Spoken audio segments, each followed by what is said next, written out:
Welcome to the Gregory Neesmith Show, a special delivery of underdog stuff.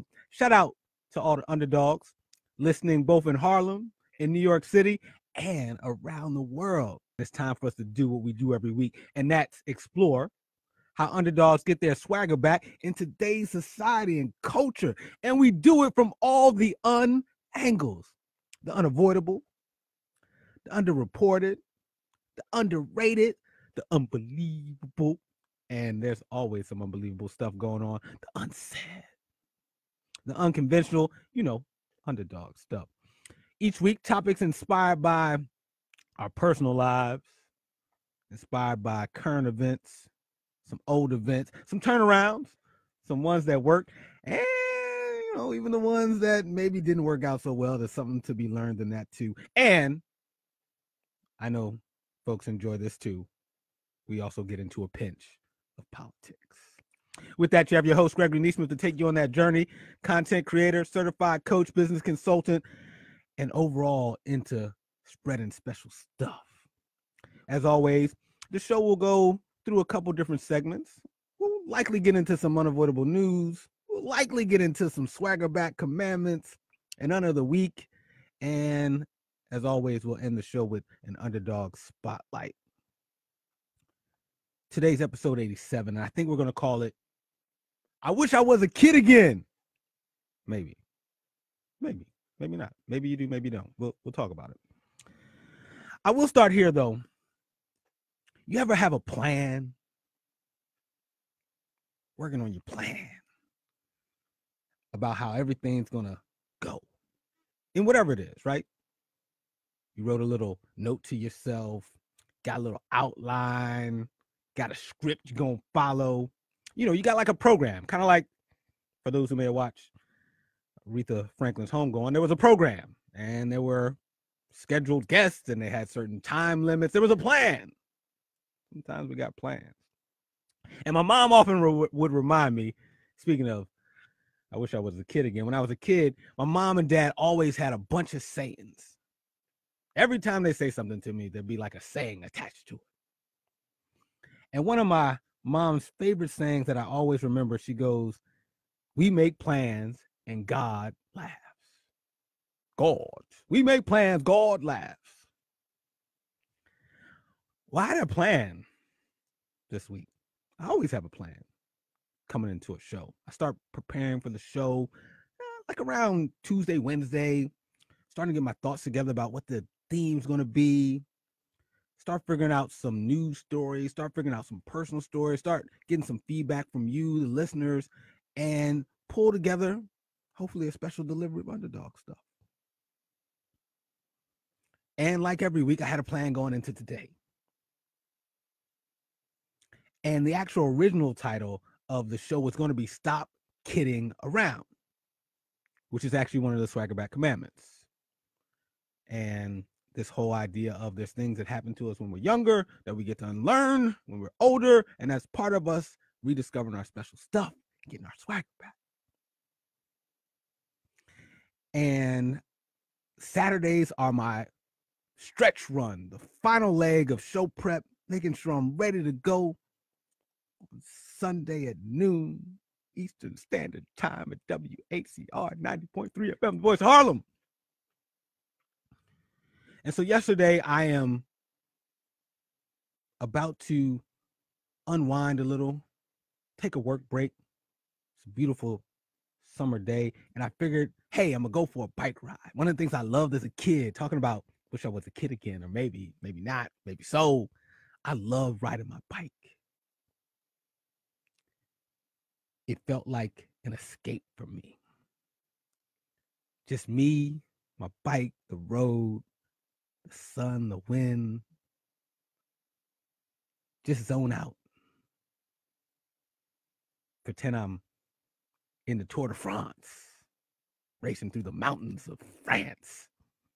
And at that point as a kid, I had actually never been to France and not quite sure what it even looked like. And I'm sure it didn't look like the streets of Philadelphia, but I was a kid. Kids have imagination. We lose it sometimes when we grow up, but back then I had it for sure. Love riding my bike. And so I went for a bike ride yesterday. And I just got this bike last summer, actually. Shout out to Brandell Randolph, the owner of 1854 Cycling Company. They make bikes with a mission of actually making sure the bikes are manufactured by folks who are formerly incarcerated and helping them get back on their feet. And it was an opportunity for me to support a good brother and a good cause. So I bought my bike last summer. I hadn't had a bike in decades. Rode it a little bit at the end of last summer. And then this summer, been riding it a little more. And I'm like, I'm going to take a ride yesterday before I get back to planning the shows. It's nice out. So I go for a ride down the West Side Highway. For those who may not be from or been to the New York area, it's a pathway called the Greenway, which is made specifically for pedestrians, for runners, for bikers to go up and down the west side of Manhattan. Beautiful views of the Hudson River, benches, grass. It's awesome. So I ride from Harlem, heading south along the Hudson. It's a good time. Beautiful out. And then I said I'm going to do a quick loop. So instead of going back the same way I went, I was like, oh, I'll do something different. I'll go back north in the streets of Manhattan, go up a street called Amsterdam. And I'm riding my bike, and I'm back up into the 90s, about to get into the 100s, which is where I live in Harlem. And as I'm about to cross an intersection, I see the light is turning yellow. So I'm about to go through the intersection because I'm assuming that oncoming traffic from the other side of the street is going to stop and I can just, cross the street and keep on biking uptown, enjoying my Sunday afternoon. And then all of a sudden, as I'm about to accelerate through the intersection, as the light is about to go yellow, then to red, all of a sudden the taxi accelerates through the intersection. And all of a sudden, I grab my brakes, clutch them, and my eyes close. And next thing I know, I'm on the ground.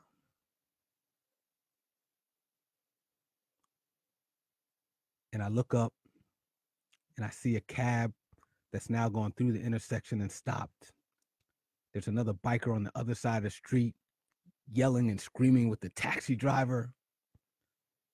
He says to the taxi driver, "Didn't you see the yellow light?" Taxi driver yells back, "I did. Yellow means faster." Who says that? Who does that?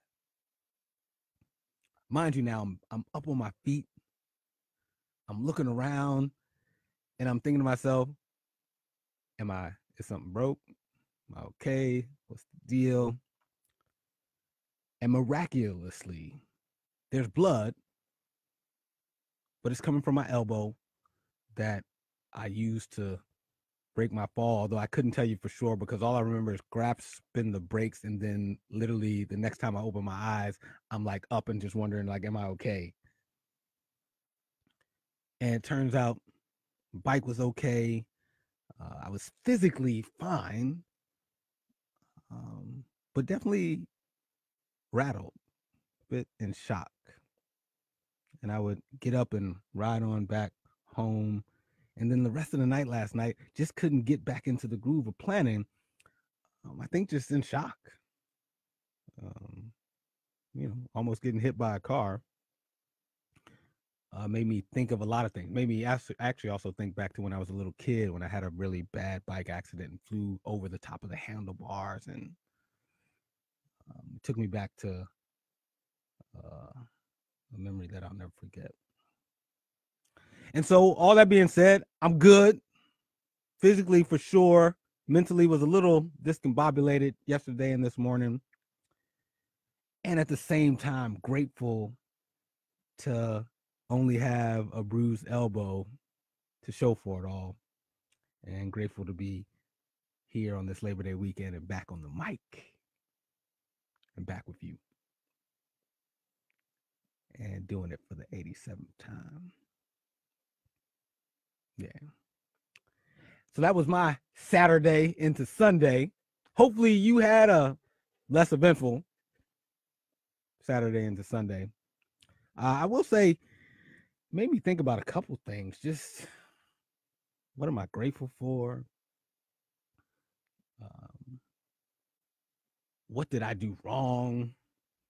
One thing is, I now know to wait until lights turn red, not to make assumptions about what other people will or won't do.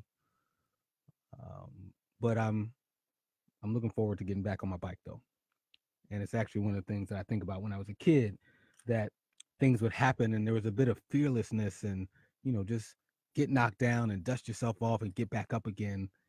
And I'm going to reach back and get some of that kid energy for the next time when I get back on my bike. And then also, speaking of plans, I had a plan. To talk about a bunch of stuff going on. And then Friday happened. So Saturday happened. That was one thing that threw off my plan. Then Friday happened. You know what happened Friday? A whole lot of stuff for the culture happened on Friday. Aretha Franklin's home going. Would love to hear if any of you watched it. And if so, if you did watch it, did you have any favorite parts? Did you have some parts that made you go, you know? You make me feel. You make me feel. Rest in peace to Aretha Franklin. Even as she was leaving us and we get to celebrate her on Friday, it was a whole bunch of showing up and showing out and stuff to comment on, say, do. We'll talk about that. Also, then if it wasn't enough with that, then this young lady and her sister were on display on Friday night. Did you think you could beat her? I know I can beat her. You know you can beat her. Very confident. I'm very confident. You say it so easily. Why? Because I believe it. Cut right here, if you don't mind. And let me tell you what. What she has said, she said it with so much confidence the first time. But if you keep going on and on. Listen, we can't keep interrupting. I mean, if you want... You got to understand that you're dealing with an image of a 14-year-old child. And this child gonna be out there playing when your old and me gonna be in the grave. When she says something, we done told you what's happening. You're dealing with a little black kid, and let her be a kid. She done answered it with a lot of confidence. Leave that alone. Tell him, Mr. Williams. And that's an old clip. Speaking of, I wish I was a kid again, maybe or maybe not. That was an old clip from a documentary about Venus and Serena Williams. And that was, I believe, Serena talking, and that was her dad in the background. And the confidence that they had. Remember as kids, some of the confidence we had. Hopefully, we still have a lot of that naivete, as they say, and just confidence that we can do almost anything and that it's going to work itself out. We'll talk about that too. And there's a bunch of other stuff. The underdog of the week. Gentleman down in Florida, and he's got folks really excited, actually. And I'm going to play a clip of someone who's a reaction to this gentleman down in Florida who's running for governor, and he got folks so excited. Listen to a reaction from someone about our underdog spotlight, which we'll get to at the end of the show. This man started in 4th place, y'all. 4th place.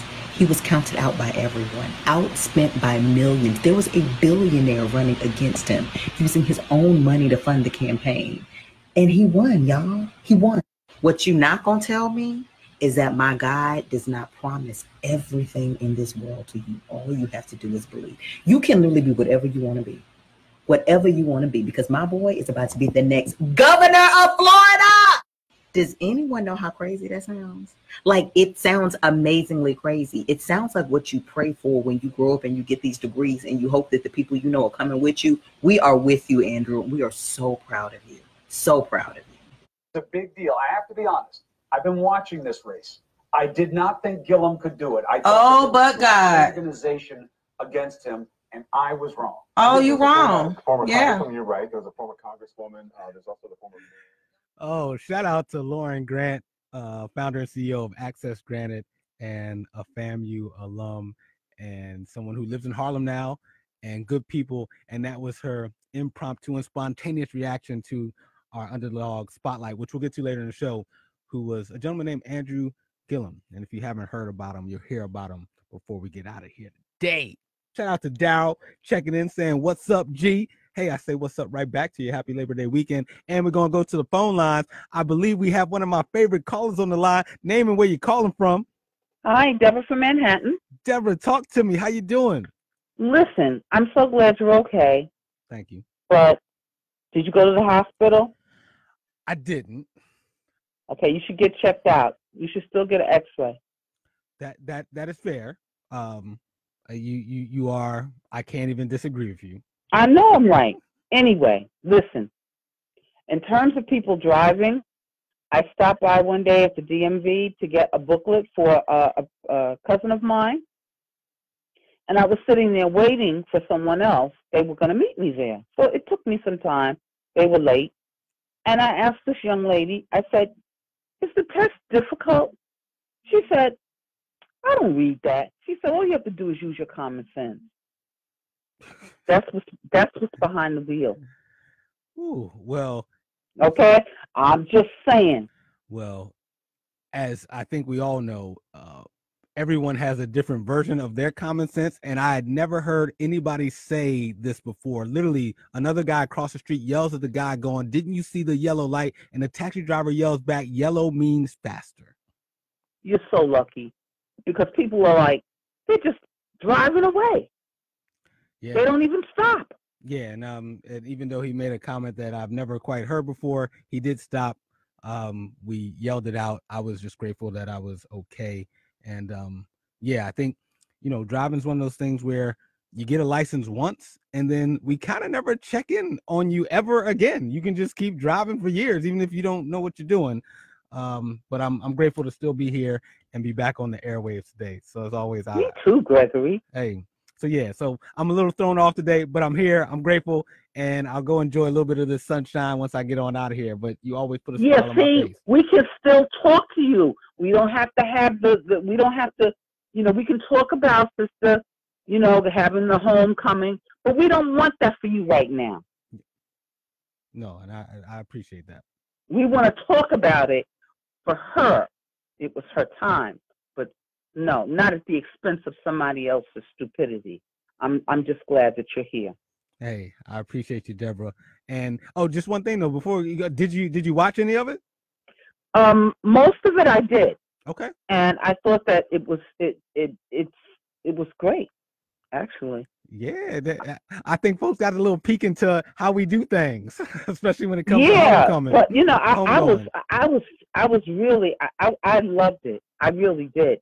And I thought it was very amusing because I've listened to a lot of other stations.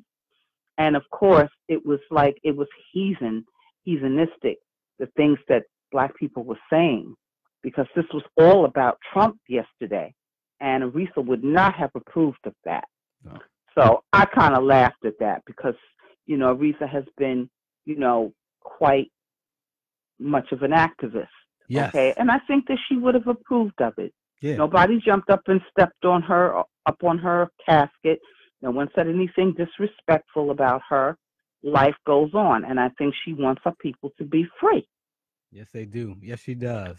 Yeah. Okay. And so I'm not going to go into the little black dress because I'm tired of hearing about that. I noticed I didn't go there. I'm not, because you know why? Very interesting that no one talks about how beautiful Jennifer Hudson looked. Yes, or Shirley Caesar or Cicely Tyson at 90-something years old. Thank you. Cicely Tyson, the hat was just like... Take them.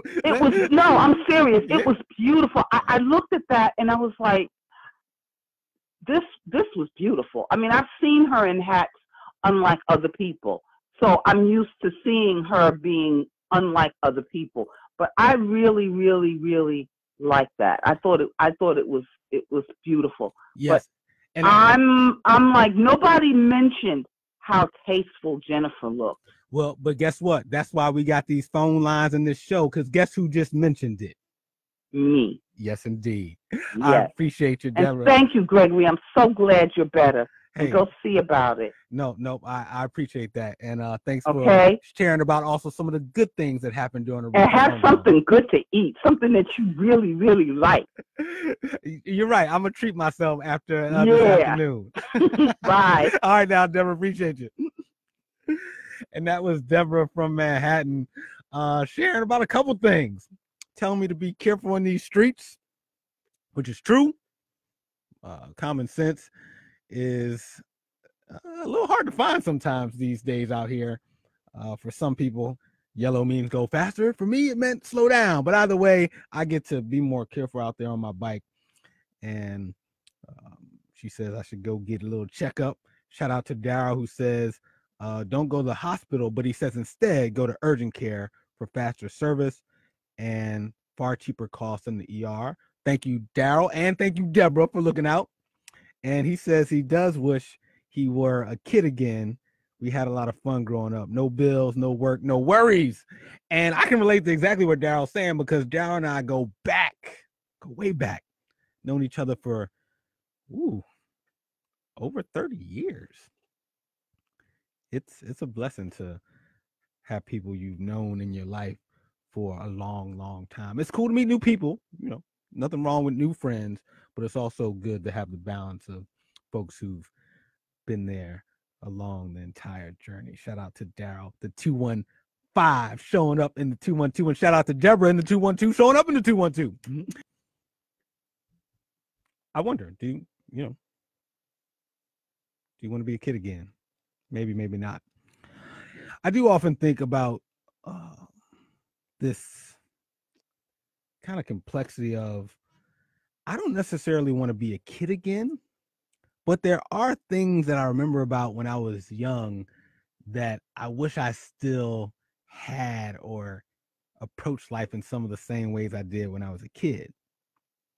And at the same time, too, there's some things I do now that I did as a kid, and I'm like, I kind of wish I could outgrow that. It got me to thinking about lessons that we can learn from kids that we can bring to life as adults. And it was from an article called 7 Lessons You Can Learn from Kids That Will Make You More Successful, make you a more successful adult. I don't even want to go there just yet. But some of them were, it's okay to ask for help. That's one of the things I did as a kid a lot that sometimes I don't do as an adult. Allowing myself to be vulnerable and it helps us make friends. Definitely vulnerability, something I'm working on. Something else as kids we do that can help us as adults to acknowledge our emotions. Think about when you were a kid. When you wanted to cry, you cried. We didn't know everything, so we were very curious. We asked a lot of questions. Why is the sky blue? How did that get here? Why are they doing this? Why are they doing that? And I think there's something cool about continuing to be a person that asks a lot of questions, even as an adult. This one really caught my attention. This one's number 6. As kids, we try new experiences before we're fully prepared. Speaking of bikes, think about when you're a kid. I got on a bike before I even knew if I could ride it or not. Like, I'm just going to do it. And as underdogs, there's definitely opportunities for us to go out and just try things, even sometimes when we're not quite sure we can do it. But as kids, we would just go out and try. And lastly, unfamiliar people and ideas aren't scary. That can be good or bad, right? You can get yourself in trouble if you're too nice to strangers. But it is true that we had a little bit more just fearlessness. And I think as an adult, there's an opportunity for us to get all those things back. With that, let's talk a little bit about the underdog spotlight, because that's where I feel like going right now. Normally we save it to the end of the show, but it reminds me of when, speaking of being a kid, when I was a kid, I had certain dreams. I dreamed of being an astronaut.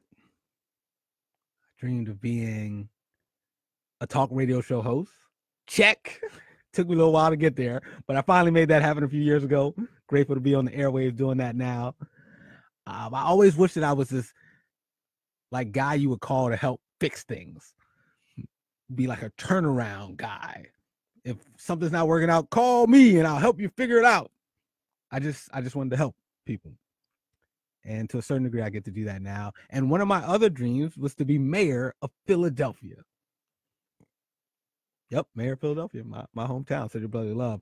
And as I've gotten older, I don't think I want to be quite involved in politics that way. I think it's a little bit more freedom to be on the outside helping as opposed to the inside. But speaking of childhood dreams and mayors, there's a mayor who was in the news this past week, and talk about an underdog that we get to spotlight and someone who won against all odds.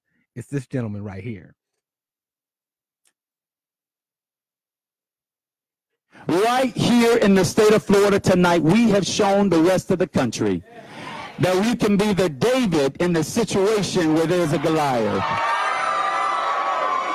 That you can be the non-millionaire, you can come from working class family, and you can make your way to the top. Yeah, that's Andrew Gillum. If you haven't heard about him, I know you've heard about him now. He is the mayor. Speaking of childhood dreams, I want to be mayor of Philadelphia, and he's mayor of Tallahassee, and just won a primary to eventually go up against a gentleman named DeSantis, who's a Republican and currently a representative in the House for the state of Florida. But yes, Gillum's going to be going up against DeSantis, and he might become the first Black governor of Florida. Talk about childhood dreams coming true. Gillum is already mayor, and he might just become governor. And, you know, as underdogs, sometimes we go on a journey, and when you're little kids, people call you names, and you're playing in the sandbox, and you can't get along with each other, and people say you need to grow up. You need to be more mature. Don't be calling people names. Sticks and stones may break my bones, but words never hurt me. All that type stuff. And then you get a little older, and then you find out some people, whether or not they wish they were kids again, they may still be acting like kids. As evidenced by this, Andrew Gillum's eventual opponent that he's going to be running up against for governor of Florida had this to say right after this momentous fun occasion. We potentially might have the first Black governor of Florida, and his soon-to-be opponent said this. He is an articulate spokesman for those far left views, and he's a charismatic candidate. The last thing we need to do is to monkey this up by trying to embrace a socialist agenda with huge tax increases and bankrupting the state. So what we not gonna do? You know, kids say the darndest things. Well, guess what? So do adults. That was DeSantis talking about Gillum, talking about he hopes that the potential first Black governor of Florida doesn't monkey things up. There's monkeys running in for office now. I don't. But let's say I want to let the monkey thing slide. I don't. But if I do, you know, I've used the phrase monkey around, monkey things up. Like, you know, maybe I'll give him a pass. Maybe. Probably not. But let's say I do. Did you hear how he started off the statement, though? He is an articulate spokesman for the... What? When's the last time you heard... I'll give you a good example. Senator John McCain passed away. There were lots of people talking at his funeral. Do you recall anyone going, Joe Biden was so articulate talking about John McCain? George Bush cared for John McCain, and he was so articulate yesterday. Nancy Pelosi is a good leader of the house and very articulate. No, I don't think you've ever heard anybody describe any of those people as articulate. The fact that they can string together a sentence is kind of just assumed that they could do that. And that they can make some nouns and adverbs and adjectives match up. Underdogs, let me just give you one piece of advice or guidance. If we ever run into each other in these streets, and if you should happen to have a compliment for me or something good to say about the show, about some of the work I do, I have just one request. Don't call me articulate. Please call me something else. Andrew Gillum's ability to put together a sentence and my ability to put together a sentence should not be seen as some grand event. I'm going to wish Andrew luck, and I'm going to pray for Mr. DeSantis that he gets some, as Deborah would say, some common sense, because not everybody has common sense. And I don't like the tone of that brother being talked about around phrases like monkeys and being articulate. Shout out to Andrew Gillum, who's going to put up a good fight down there. Keith says, can't believe this was an accident. If it was, it is evidence he's not fit to govern, period. Context, period. Yeah, man, Keith, I'd like to think it was an accident, but he is a elected official. I don't know how old he is, but I'm going to assume he's over 40. He's been around. I got to believe that once a mistake, maybe if he just said one of those things, but to say both monkey up and also articulate, he knows better. He's got to. Or maybe he doesn't. As Deborah from Manhattan said earlier, common sense isn't so common. And shout out to Daryl, who just mentioned that, yeah, we've known each other for a long time, over 35 years. DeSantis, Republican House of Representative, who's now the Republican nominee for governor of Florida, who's going to be going up against Andrew Gillum, who's this week's underdog spotlight, a dude who came out of nowhere, mayor of Tallahassee, and now potentially poised to be the first black governor of Florida. And, you know, out here getting support from Bernie and some of the folks on the left. And some folks think this is going to be a matchup of Trump's Republican Party versus potentially Bernie's Democratic Party. And so there's a lot of national attention on this local race. And Mr. DeSantis has some things to say, saying that he doesn't want Gillum to monkey things up. Also talking about how articulate he is. When's the last time someone said, you know, that Hillary Clinton, she's articulate? Daryl says DeSantis wasn't acting like a kid. He was acting like someone who was saying something very racial. He says he knows it, I know it, you know it, we know it, and I agree with you, Daryl. And I think you know the underdog that I'll be rooting for in the race to become governor of Florida. Be rooting for this gentleman right here. Right here in the state of Florida tonight, we have shown the rest of the country that we can be the David in the situation where there's a Goliath. That you can be the non-millionaire, you can come from working class family, and you can make your way to the top.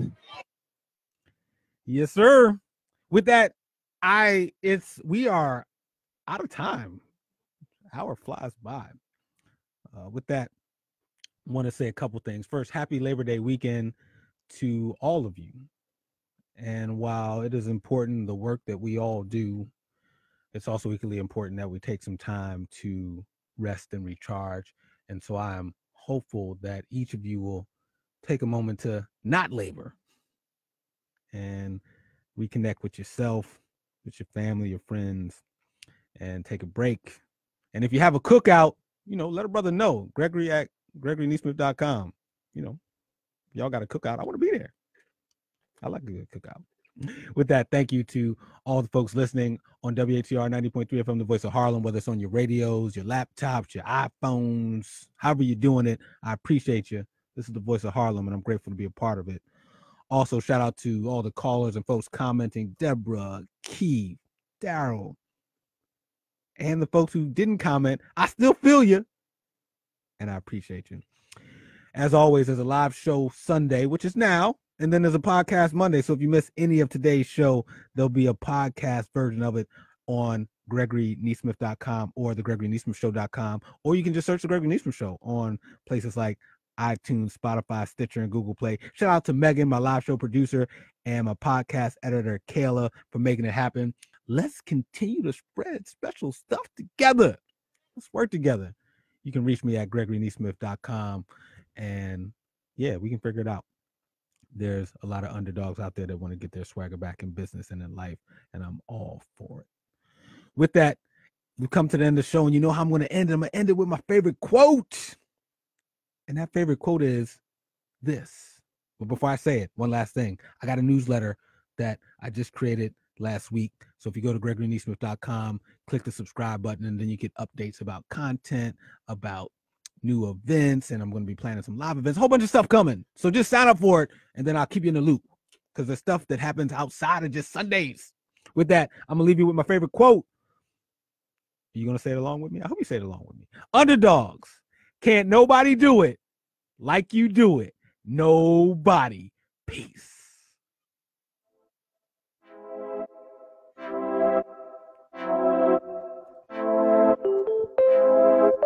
One.